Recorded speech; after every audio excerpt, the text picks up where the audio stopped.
Very interesting thing happened out of Chapel Hill, North Carolina. 3 Muslim college kids were killed in some confrontation with an angry guy. The president jumped right in, and he said that no one in the United States of America should ever be targeted because of who they are or what they look like or how they worship. And he brought it up again at this White House's Countering Violent Extremism Summit. And yes, that's the name of the summit, the Countering Violent Extremism Summit. The president used the triple murder to again raise so-called concerns about Islamophobia. He said most recently, with the brutal murders at Chapel Hill of 3 young Muslim Americans, many Muslim Americans are worried and afraid.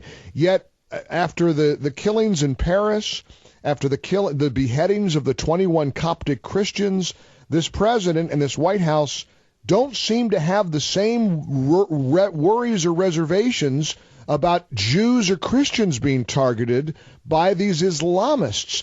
David, as you write, this is not a coincidence, is it? Right. Well, let's start with saying something about the murders in Chapel Hill that you importantly raise. We don't yet know all the facts, but if this is a hate crime, if these people were killed because of their religion, that's a terrible, un-American thing. But I've got some good news, because even in the horrible possibility, and again, we don't know all the facts, that this was a hate crime, if so, this would be the first lethal hate crime by a non-Muslim against a Muslim on American soil since 2001. Despite all that's happened, there's been harassment, there's been insults, there's been some cyberbullying, but there has been no case where an American Muslim was killed because of his religion. There have been dozens of cases since over the past 15 years where people have been killed because they were gay. There have been some cases where people were killed because where they were Jews on American soil, and many more in Europe.